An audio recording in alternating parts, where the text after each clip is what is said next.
خب فکر کنم رکوردیم الان دیگه نه؟ خوش اومدیم قسمت هفتم. ششم. میگفتم چک کن، چرا چک نکردی؟ ششم. داشت من حافظم خوبه. آره نگاه، یه قسمت که اول اون قسمت معارفه بود، قسمت بعدیشو 2 تا کردیم، قسمت بعدیش هم 2 تا کردیم. 5 تموم، الان 6یم دیگه. دیدی؟ سلام عزیزم، خوبی؟ خوش اومدی به قسمت 6م این پادکست دوست داشتنی. ما به هم خوش آمد میگیم اینا خودت مسئله. برای که بعد 2 هفته فکر کنم دوباره اومدیم نه؟ بیشتر شد. بعد 2 هفته است. آره همیشه من موقع رفتم کوتاه کردم تو این مدت، موام در اومد. چیزی مثلا اینا مثلا پیر میشن، بزرگ شد. آره بزرگ شد. طبق خلاف منوال همیشه،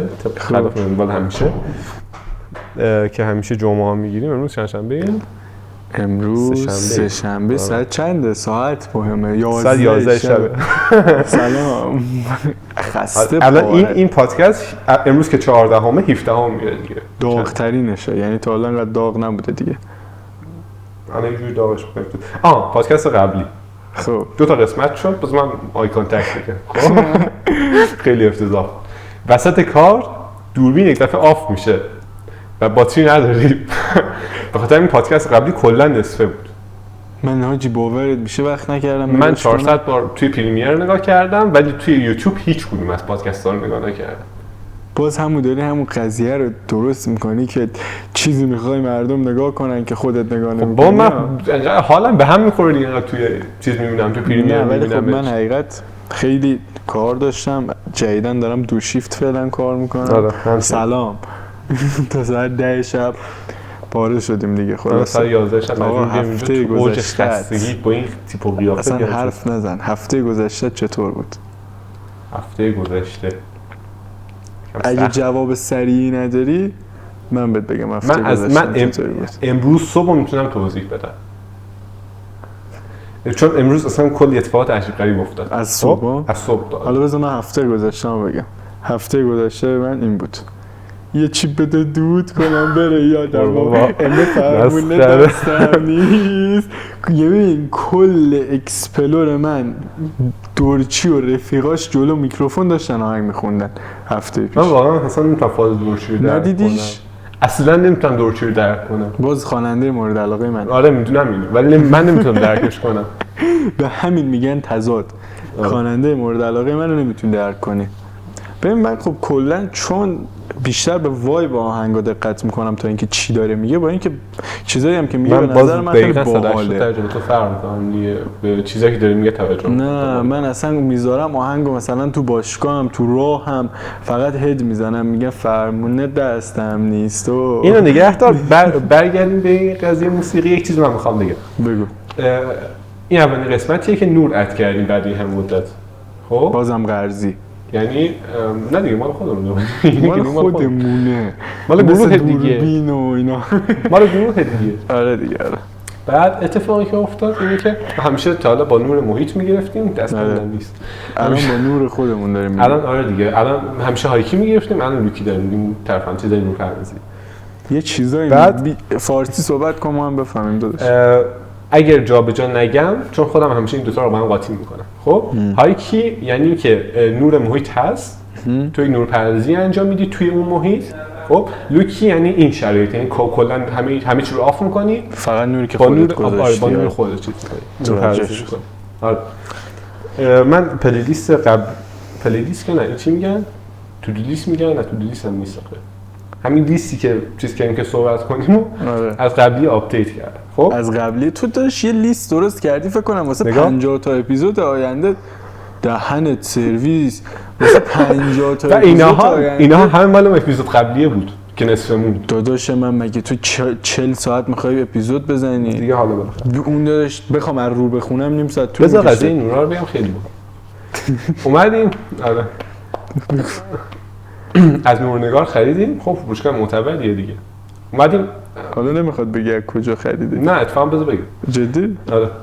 تبلیغ پول بدیم. الان فوشم میده طرف. از بسته در آوردیم با تیفاکس. خب فرستادم از کارتون در آوردیم، زدیم به برق. خب اومدیم سوکتش رو جدا کنیم، هر جفت با هم دیگه ترکید. نورا همه کردن روشن. وطنم. آره. ای شکر. نه میدی PRC بود. میدونی که PRC جمهوری خلق چینی. این چیزی که انقدر آشکاره که چین دیگه گردن نمیگیرن میزنن PRC. جدی؟ آره جمهوری خلق چین. یعنی چی خب؟ میگم که این جمهوری خلق چین. ساخته جمهوری خلق چین. جمهوری خلق دیگه چین. خب برای چی نمیزنن میدین چین خب؟ میگم یه چین گردن نمیگیره میزنن PRC. این PRC رو کسی نمیره تحقیق کنه ببینه چیه. آره تو نمیدونستی الان PRC چیه؟ نه نمیدونستم. خب بعد فکر می‌کنی آره بعد فکر می‌کنی مثلا یه کشوریه دیگه حالا این وسط تو نمیدونی اون چینیه برای که اسمش از چین پاک کردن یعنی حتی چین هم دیگه گردن نمیگیره. حتی چین هم دیگه اینا رو گردن نمیگیره. بعد اومدیم تمام اینا رو باز کردیم همه پنلا رو بردیم همه لحیما رو مثلا صفر کردیم بردار رو همه رو دوباره تقویت کردیم. خب خودتون یه دونه از اول با کارتون می‌ساختین. به این نتیجه رسیدیم دیگه اینا همه قابه که یک سری پنل گذاشتن توش فقط. خب چقدر پول میگیرن؟ آره خیلی گرون درآمد دارن. آره دیگه. گرون که نسبت قیمت نورای چیزی که خیلی منطقیه. ولی خب الان به این نتیجه رسیدیم که نورا داره داغ میکنه بعد دیگه یک هتسینگ و یک فن بعد اضافه کنیم به نورا. بخوای یخ بذاری پشتشون با کیسه چسب بزنی اینم میشه. بهش فکر. آقا جان کلا تو هفته گذشته 2 تا چیز خیلی من دیدم حالا تو همون وقت کمی که داشتم تو این اینستاگرام بگردم. یکی که اولش که داشتم میگفتم هر استوری بود یعنی ببین ولی تو ببین چه ایده برندینگ خفنی چه ایده پروموشن خفنی پشت آلبوم زد که اومد لیسینینگ آلبومو با رفیقاش نشستن لایو گذاشتن لایو از کل آلبومش بیشتر ویو خورده. ببین خیلی باحال بود 1000 تا ویدیو از توش در آوردن بقیه کلی ازش تو اینستاگرام چیزی گذاشتن میم درست کردن باش کلا هر چیزی که میم درست میشه ازش معروف میشه. من کلا دورچی رو بجز همون آهنگ اولش که هیچ شد آهنگ اولش نه اون بجز همون آهنگش که هیچ شد پروانم پر زده پیله رفت نه اون گفت همیشه بگاهیدن بجز اون هیت اول اون هیت مگا هیتش اگر هیت قبلش داشت من بجز اون هیچ دیگه از دورچی نه از خودش باشم نه از گروهش نه از هیچ. برای چی خب؟ از این آدمایی که اصلا به ظاهر بهش باش حال نمیکنه. این ظاهرش که نادق هستش ولی واقعا علمش توی موسیقی خیلی زیاده ها. یعنی من نه یکی از آهنگای تو هم گوش کردم. آهنگایی که من میذارم از اون بعد خوشت نیومد نه؟ اصلا بعد درکش کنی آخه. چه منطقی بود. به خدا اون روز مثلا رفیق من بهم میگفتش که یه رفیق دارم مثلا زیاد باهاش صمیمی نیستم بهم گفتش که تو چجوری خواننده مورد علاقت دورچی و سوبری یعنی هیچی نمیزنی.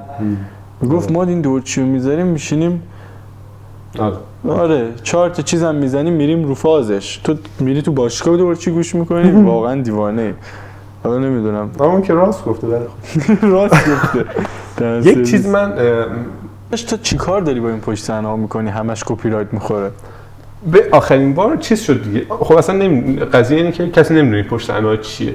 پشت صحنه گذاشتیم توی ویدیوها و همش کپی رایت خورد و خیلی بامزه و پشت صحنه‌اش هست هنوز. پس آخریش شاید باشه قبلیش گفت پاک نه پاک نمیکنم صدای موزیک رو حذف میکنه با هوش مصنوعی حرفای ما رو دوباره خب اونجوری اوکی درست او آخرش رو به خودم از یوتیوب استودیو برداشتم من این ورتر شاید کپی رایت دارش رو برداشتی باز این دفعه خود دانلودتون بده. آره خودم بهت یک پک بهت میدم.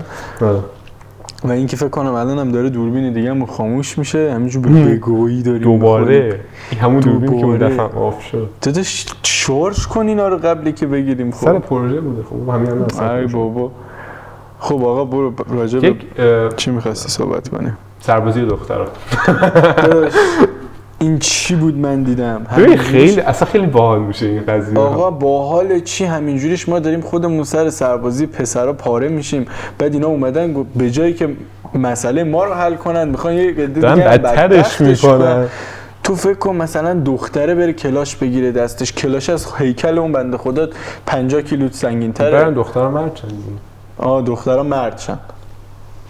دوبار نکنه ما میریم سربازی که دختر شیم اونا برن سربازی مرد شن. حالا بالاخره واقعا خیلی قضیهش چیه به خدا من اولا که کلا این ببین یک سایتی هست خب بذار من اینجوری توضیح بدم.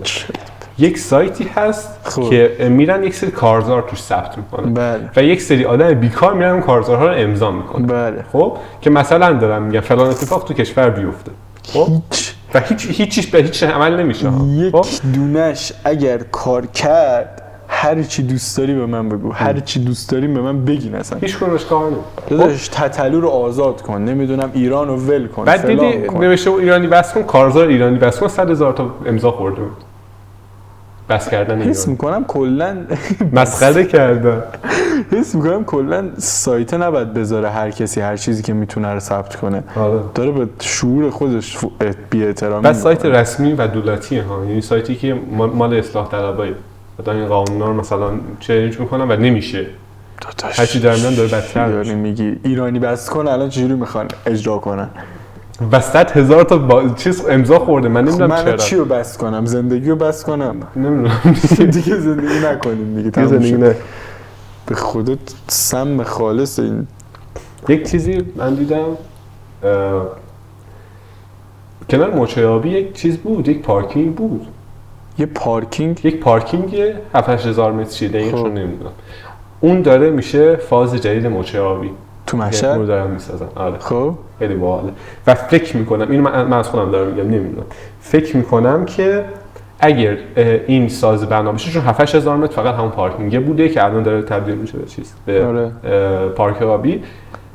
فکر میکنم که اگر این پارکینگ تموم بشه، موچه آبی میشه بزرگترین پارک آبی ناپیوسته خاورمیانه، چون 3 تا شعبه میشه دیگه. بعد من اینو نمیدونم، از یک نفری شنیدم دیوار بین موچه آبی قدیمی، یعنی موچه آبی اولی و این پارکینگ میخواد خراب بشه، یعنی میشه یک پارک یکسره و خیلی خفنه ایش بشه. خب موجای خروشان چیه پس این وسط؟ از موچای خروشان بزرگتر میشه. او که دیگه خیلی بزرگ بود خودش. دارم میگم ناپیوسته دیگه. یعنی چی ناپیوسته؟ یعنی در 3 تا شعبه که بینشون فقط یک پارکه. داشت تا وقتی که این پارک‌های آبی خب به فکر پول در آوردن باشن مفت نمیارزن. داداش هر چیزی یه ظرفیتی داره، قبول داری؟ چون مثل میمونه که بخوای ماشینی رو سوارش آدم بکنی 5 الی 6 نفر به زور، خب وقتی تو بیای تو این ماشینه 18 نفر رو جا کنی هیچ اتفاقی نمیفته، یعنی حتی ماشین حرکت نمیتونه بکنه. اینا اصلا هیچ لیمیتی واسه قبول کردن آدم ندارن تو کلا تو ایران. اصلا پارک‌های آبی هر چیزی که بقیه باید برن توش از یه سری چیزا استفاده کنن باید یه لیمیتی داشته باشه، مثل باشگاه، مثل هر چیز دیگه. آره این ورودی خروجی داشته باشه. داداش من تو استادیوم با استادیوم 120,000 نفری رو 180,000 تا بلیت میفروشن براش. هر کی زودتر رسید کارو نکردن، ولی خب تو ببین میری اصلا حالت به هم میخوره. همه عرب، اصلا عرب و ولش کن، اصلا نژاد و چی کار داری داداش، اصلا آدم که هستن به هر حال. تو نگاه کن میخوای بری یه سرسره سوارش، من بدم میاد سرسره سوارشم. یه سرسره میخوای بری داداش 500 نفر جلوت وایستادن، جلو هر سرسره 500 نفر وایستادن داداش، اصلا نمیشه. تو 2 تا سرسره بری تو کل تایمت تموم شده رفت. خیلی اصلا حالا خب داده این خیلی داره پارک آبی تو مشهد زیاد میشه به خاطر زواری بودنش هم هست. اصلا مهم نیست اون. اولیش من فکر میکنم اولیش هم موچه آبی بود دیگه، بعد اومد پارک آبی ایرانیان اومد، خروشان اومد، اون سرزمین خورشید اومد، بعد موچه آبی شد 2 تا، بعد الان داره میشه با 3 تا. خیلیش خیلی باحال. من یک دیگه کامنت گذاشته بودن. کی کامنت گذاشته بود؟ زیر یکی از چیزای ما خب نوشته بودن که ایشالله تو مراسم امیرایزد می‌بینیم. چی امیرایزد؟ امیرایزد واقعا نمی‌شناسم. نمی‌شناسی؟ آره اون بنده خدایی که این داستانو برام نوشته بود رفیقم هم از خیلی بچه گلیه. خب آره دیدم تمام شد. آره تنها کسیه که تو زندگیم میشینه هر کاری که من میکنم و نگاه میکنه. به خدا نیمافن و بی خیال، اصلا هیچ کسی هیچ اهمیتی به کارهایی که من میکنم نمیده الا همین بنده خدا رفیقم. خیلی دمش گرم بچه گلیه. اومده بود نوشته بود تو مراسم امیرایزد اتفاقا خوب شد گفت بعد آف شد شارژش تموم شد. فکر میکنم باید یک موضوع رو برای بار سوم توضیح بدم چون این دوربینه هی باز دوباره حالش خراب شد. الان نمیدونم اصلا میفته توی صحبتامون اون قضیه اصلا ببینیم این قسمت در میاد یا نه در میاد. ما در ببین با چه من تلاش کردم. نه واسه من منطقی رو بکنم. ببین ما با چه مشقتی داریم اینجا پادکست تولید میکنیم بعد چند این چه طرز ویو خوردن خودش؟ نه اصلا سخت نگیر، یوتیوب همینه. من 4 سال و نیم بهش عادت کردم. خب داشتی راجع به کامنت اون دوستم صحبت می‌کردی که نوشتی و تو بهش میگی امیر ایزد. گفتم مراسم توپ طلا من فکر کنم آدم میخوام. آدم امیر ایزد. آره یه استریمر خیلی خفن 8 9 سالم است داره استریم میکنه. جزو اولین کسایی که استریم میکرد توی کل کامیونیتی. خب خیلی هم دوستش دارم، خیلی آدم منطقی و خفنیه، با اینکه خیلی ازش بدشون میاد. بعد چی؟ یه برنامه هست مثل توپ طلا، مثل اسکار، ولی در ابعاد یوتیوبرها و استریمرها. خب اسمش دوان آواردزه که 18 اسفندم قرار استریم بشه توی سالن همایش خیلی بزرگ، فکر کنم 5000 نفر به بالا بودش که بیننده‌های حضوری و آنلاین داره. یه برنامه، بعد همه یوتیوبرها دعوتن از کل ایران، همه اونایی که نامزد بودن. من هر چی سعی کردم خودمون رو نتونستم تو نامزد پیدا کنم. واقعا سعی کردم به خودم رأی بدم نتونستم، یعنی اصلا خیلی ناراحت شدم حقیقت، با اون سابقه کاری نتونستم به خودم رأی بدم. خلاصه فکر کنم ما رو آدم حساب نمی‌کنن هنوز تو این قضیه، ولی خب من نظر خاصی راجع به دوستمون گفتش که ایشالله که تو مراسم ببینمتون، چون که مثلا اینجوریه که حالا برای چی کار میکنن توی مراسم؟ الان بهت میگم، حالا برای تویی که نمیدونی و کسایی هم که شاید دارن اینو میبینن و نمیدونن، کلی کاتگوری مختلف هست، کاتگوری مختلف تو یوتیوب فارسی. آره تو یوتیوب و استریمر، تو استریم بهترین لحظات، مثلا بهترین یوتیوبر گیم، بهترین ادیتور، بهترین یوتیوبر مثلا IRL که میشه انگار زندگی روزمره. خب بهترین یوتیوبر مثلا ولاگ، بهترین یوتیوبر دوربین مخفی، مثلا بهترین خیرترین یوتیوبر کل کامیونیتی، پرطرفدارترین یوتیوبر، مثلا یه چیزای اینجوری داره. خب که تو میتونی بری آره دقیقاً کارگردان برتر، دقیقاً ادیتور برتر داره، تدوینگر، نورپرداز برتر، نه کاور آرتیست برتر داره. بعد چی دیگه 18 اسفند اینو قراره برگزار کنن. تو میتونی بری تو سایت لاگین کنی، هر قسمتی رو رأی بدی به هر کی که دوست داری. مثلا میگه بهترین یوتیوبر ورزشی که دوست داری، به یکی رأی میدی. بعد لینک مثلا میگه بهترین ویدیو یوتیوب تو سال گذشته، بهترین ویدیو رو میری لینکش رو میذاری براش. بعد دیگه 18 اسفندم قراره ازشون تقدیر کنن، لوح و داستان و اینا. اون بنده خدا به ما گفتش که ایشالله تو اون مراسم ببینمتون، که عشق من داداش، بوس بهت. ایشالله که میبینیم دیگه، ایشالله در سال دیگه میتونم اسم خودم رو بینشون انتخاب کنم ایشالله. یکی از الان فکر میکنم بهترین پادکست اول تا الان تو آرا دوگم نواش کوروش و ایمانه، تو آرایی که هستش. برای من خیلی تعجب آور بودش که طبقه 16 اصلا توی لیست نبود. خیلی پادکستی خفن تری آخه هست از اون، خیلی معروفه.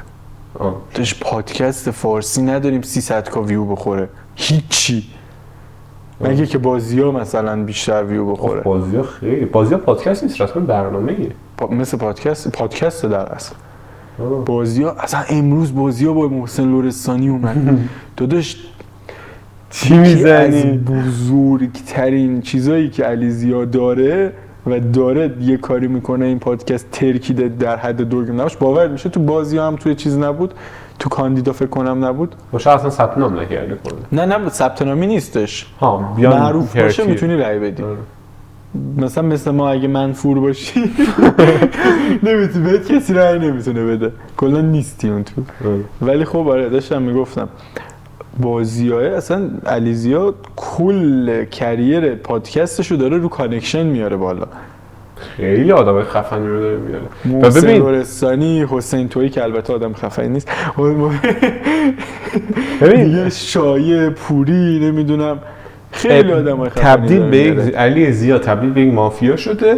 خب که میتونه نسبت به اون مثلا ویویی که داره یک آدم معروف کنه یا یک آدم بکوبه. اصلا داداش خیلی داره ابعاد کار بزرگو میبره جلو. یعنی هر کسی که تو ایران آدم خفنیه رو داره به جمع میکنه میاره، به غیر از تویی. آجی چقدر تویی چیز بود یک زمانی، چقدر من خیلی دوستش داشتم یه زمان. من یادم میرفتیم گردن بند توهی می‌خریدیم مینداختیم. یا من جدی یه آهنگ بود، اسم آهنگ مهمونی بود یا پارتی بود، یه چیز توی مایا بود، میگفتش این منم، نه منو این منو ما همه با همیم، یه چیز توی مایا بود. خیلی اون موقع خفن بود. وقتی که رفت دنبال خالتور و اینجور چیزا واقعا حال نمی‌کنه. اصلا توی تو چیز خودش تو دوره خودش واقعا نابغه بود. خیلی گاد بود. مثلا شایع الان آره الان دقت نکنیم مسخرهش میکنم. ولی خلاصه دیگه یکی از چیزای عجیبی که دیدم این بودش که طبقه 16 نبود تو لیست، اصلا تو 10 تا هم علاقه داری طبقه 16. چی؟ خیلی به طبقه 16 علاقه داری. خیلی با کمالات، خیلی با محتوا. تو داشت طرف میاد مثلا ساینتیست دانشمند توی مثلا دانشگاه فلان تو کالیفرنیا میاد میشینه صحبت میکنه، قطعا اونو من میخوام نگاه کنم. اصلا برای من مهم نیستش که حسین تویی داره چی میگه توی پادکستش، اصلا برای من مهم نیست. حالا ممرض شایع یک چیزی، حالا مثلا محسن لرستانی خیلی باحاله چون اصلا ازش مصاحبه‌ای ندیدم تا حالا.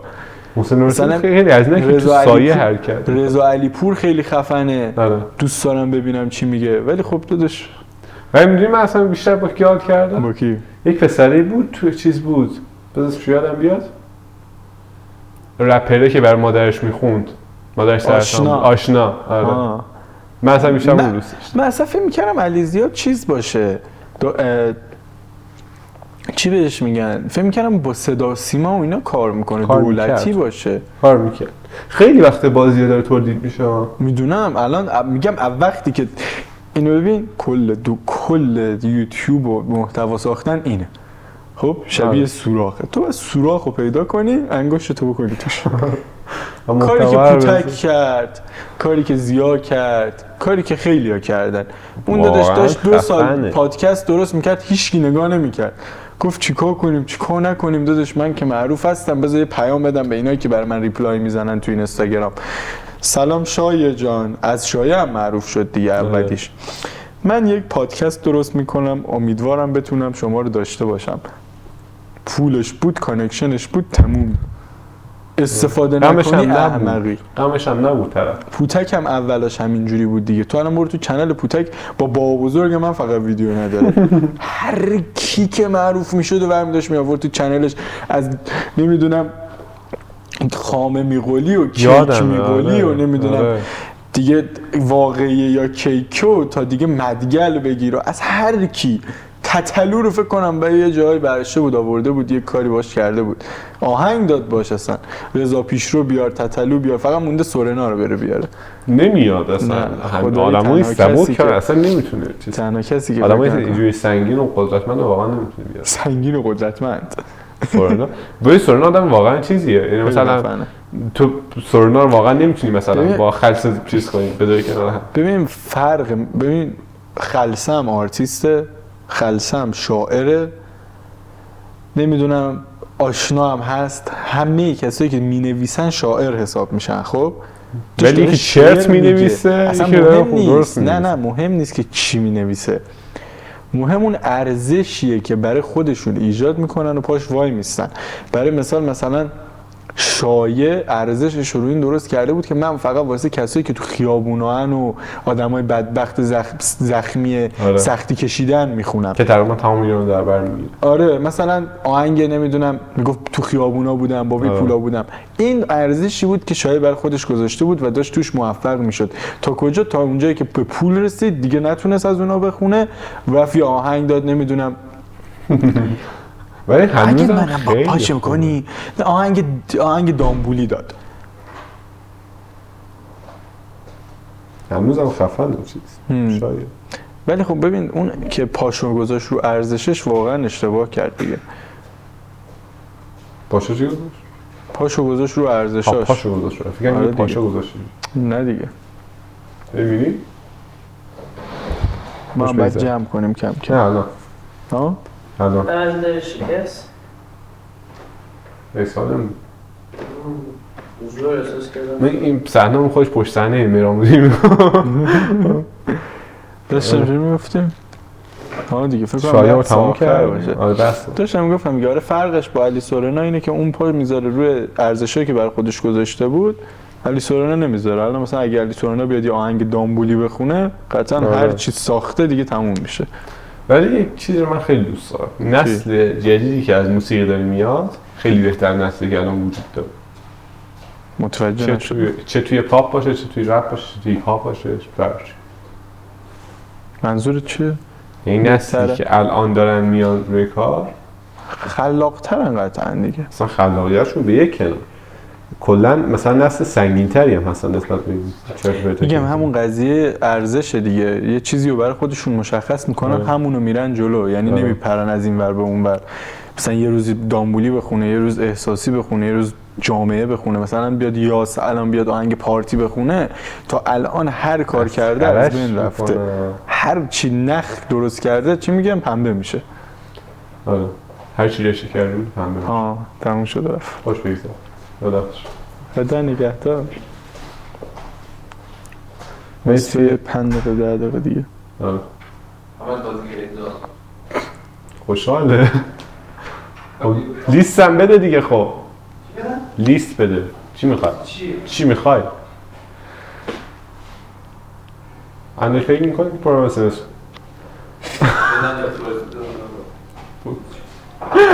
من چرا این فرستید؟ فورزا بذار براش. چی؟ فورزا بذار براش. پرزا چی؟ فورزا، بازی فورزا. مثلا چی هست؟ داداش بازی انحصاری ایکس باکس بهترین بازیه. من خواستم ایکس باکس بازی نمی‌کنم. من تو کل زندگیم فقط PS5 بازی یه کردم. روز بیا خونمون داداش بهت فورزا بدم بازی کنی. مثلا کلا نیز فور اسپید رو بندازی تو سلاشخال در جا. موف نمیارزه. اینو می‌خواستم بگم. بگو. صبح من رفتم باشگاه پاز زدم. خب تا اینجا الان قضیه این رپرها چی شد الان؟ از الان تو به ما بگو. پیچوندیم دیگه بابا الان اصلا رفت. اه. آره من خود نگفتی اصلا چیزش همینه. آها دیگه آره. رفتی صبح پا زدی. آره. خب میدونی دیگه اصلا یادم راه نمیتونه. سخت بعد آره. اومدیم اینجا خب خیلی با حال خسته و فلان و این. آره. خیلی با سنت ببخشیدا خیلی تنگی که ساعت 6 صبح آره. میشی میری باشگاه. حقیقت من سالم زندگی میکنم. داداش من نمیدونم چه جوری میتونی آخه. من اگر 3 وعده غذا نخورم نمیتونم برم باشگاه. خب نه من اینجوری نیست که هر روز همین موقع برم. یه وقتی هم از ماشینای کار اصلا نیستش. نه داداش منظور من اینه که باید یه انرژی باشه دیگه. تو از صبح از خواب پا شدی هیچ چی تو بدنت نیست. نه هستش. بس حالا کار ندارم. خب اومدیم اینجا. بعد چی شد؟ داشتیم کار میکردیم ساعت 2 دقیقاً بخوام بگم 27 دقیقه. برق رفت. خب طبقه 4 دیگه اینجا. آره. و تو آسانسور چند نفر گیر کردن. جدی. آره. یک ساعت تو آسانسور. من فکر میکنم بالای 10 بار این طبقه 4 رفتم پایین و اومدم بالا با اون پا و اون دیگه پام نمیکشه که اونا رو بکشی بیرون. نه هی آتش نشانی میومد این بره مثلا فیوزو چک کنه، این بره مثلا در آسانسور رو سعی کنه باز کنه. خب برق قطع شده دیگه چیکار می‌خوای بکنی؟ هیچ کس تو این آپارتمان نبود. یک نفر فقط مدیر ساختمون آخرین مثلا موقعی که برق قطع شد رفت که درو باز کنه، همونجا مثلا بهش گفت آقا فلانی تو آسانسور گیر کرده. وطن بعد خیلی ترسناکه ها. داداش من اگه تو آسانسور گیر کنم گریم میگیره. اینو بگه ما داشتیم اینجا چیز می‌کردیم می‌زدیم به در که آقا ما اینجاییم، مثلا زنگ استوری رو زدن بعد صداش اومد بالا. بعد اینا مثلا دویدن گفتن او چند نفر گیر تو آسانسور 2 تا دختر بود نه پسر بود. آخ بعد اسلام از بچه‌های خودمون بود. جدی پشما. بعد اومدن گفتن که مثلا خب زدن به در که آقا ما فهمیدیم که شما چیزی فلان. بعد رفتیم طبقه 3 گیر کرد. طبقه یا 2 بودن یا 3 گیر کردن. فکر کنم 2. بعد رفتیم هیر روکر دارن میخندن اصلا خوش و خورم آقا آتشش اون چه باز اصلا بعد چیز میگفتش که مامرزا میگفتش که ما که بیرونیم بیشتر نگران شماییم بعد خودتون. اگه اون میدونی اگه بالا میافتاد پایین چیکار میشد؟ نه دیگه ترمز استری داره اصلا. حتی آسانسور بین طبقه گیر کرده بود و اومده بود تو طبقه 2. بعد آتش نشانی اومد اینجا این صحنه‌اش خیلی باحال بود، ویدیو گرفتن. خب آتش نشانی اومد یک ابزار داره اون بالا یک چیز میزنن که در آسانسور باز بشه. در آسانسور باز شد این در هر سری ویدیو میگیرن. به خدا ایرانی اصلا خوشتر اصلا خوشتر از این وجود نداره. به جان خودم فردا روز جنگ شه یا میبینی سرباز آمریکایی داره میدوه سمت ما با تفنگ میره جلو. سلام دوستای گلم. این سربازی که میبینی سرباز آمریکایی میخواد به خدا خیلی دیوونه خونه است. حاجی رسما ساعت 11:40 شب بریم که ندوزنیم. پیاده گشنمه بیشتر از همه چی و به نظر من جمع کنیم بریم ان شاءالله. این اولی نه دومین پادکستی که یک آغاز و پایان داشت. آره. ولی آغاز و پایانش بی دردسر هم نبودن چون دونه رفت پاره شدیم ولی خب دیگه وقتی قشنگ بود دو تا کنار. آره باله ولی خب جای اگر همینجوری اوکی بمونه استیبل بمونه دیگه مشکلی نداره. نه قرارش اصلا استیبل نمونه دیگه از اول. نه منظورم اینه که نندازنمون بیرون دیگه. الان ما داریم هر دفعه جا عوض می‌کنیم. آره.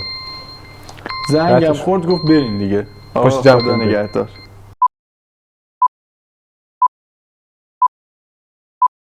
نمیشه بیارین سمت ما چک کنم هی ببینم داره رکورد میکنه یا نه؟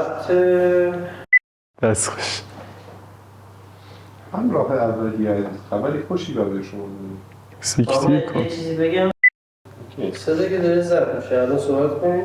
الو